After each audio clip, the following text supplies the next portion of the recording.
Liwa oasis and went hawking with Sheikh Zayed. The falcon was flying a few feet above the ground. The bustard seemed to be flying quite slowly with unhurried beats of its great wings, yet the peregrine was evidently flying its fastest, rapidly overhauling it. Eventually there were faint specks, not easily picked up again once they had been lost sight of. Then someone shouted, "It's down!" We came upon the peregrine plucking at the lifeless bird. One of the men covered the corpse to hide it and lifted the puzzled-looking falcon back onto his wrist.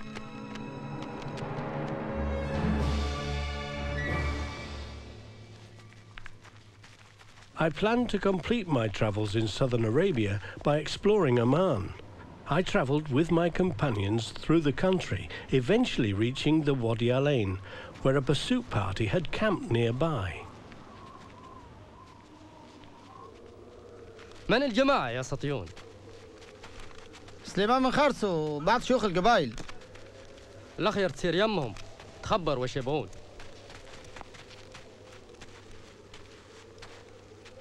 أحسن لنا نثب لهم.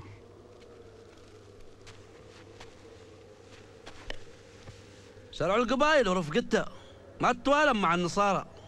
أنا ما كنت صارخ وتدور مشاكل. الرجال ما هو مؤذي والقبائل كلها تعرفه وما يعتون عنه إلا بالخير. وأنا أعرفه.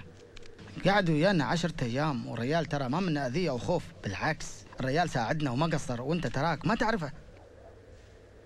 عجل رجعوه، ترى أنا ما نريده، وإذا مر مرة ثانية من هنا ترى أنا بنقتله.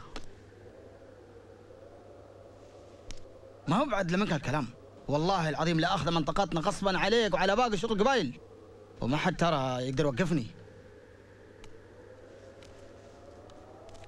زين، خذوا النصراني الجنوب، صوب مسميم الين تطلعون من مناطقنا، لكن لا تروون من آبارنا.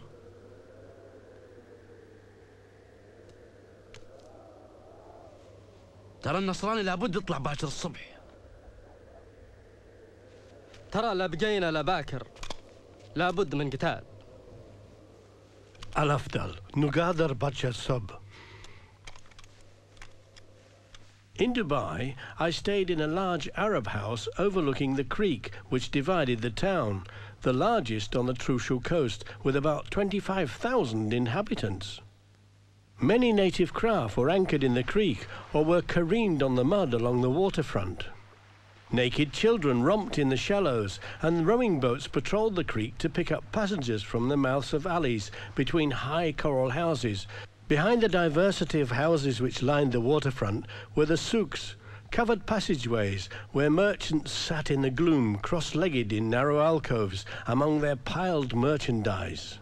Having come to Dubai by car, they had no camels to worry about. Meanwhile, they found it pleasant to sit about, fully fed, and with nothing to do but wander into the souk and gossip in the shops. قرب يا مبارك قرب. وش حالك أبوي؟ عساك طيب. طالع يا مبارك طالع. ايش رايك تعيشني دايما؟ يلا الله يحفظك يا ابوي، الله يحفظك. ذي ما هي بعشت رجال يا مبارك، وش اسوي هنا؟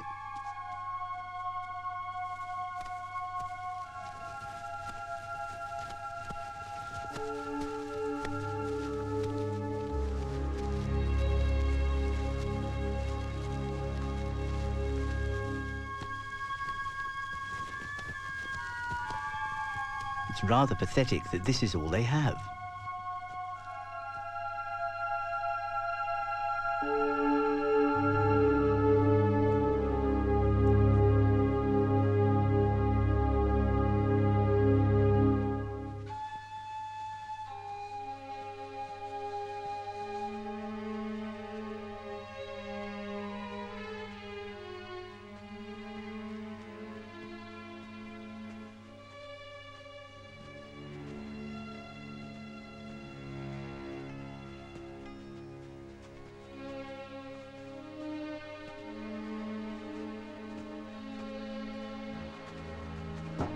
يحفظك الرحمن يا مبارك.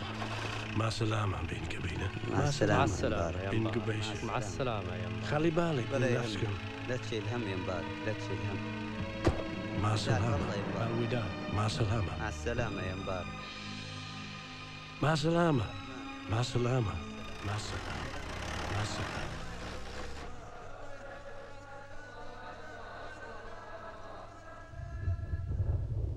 A cloud gathers, the rain falls, men live.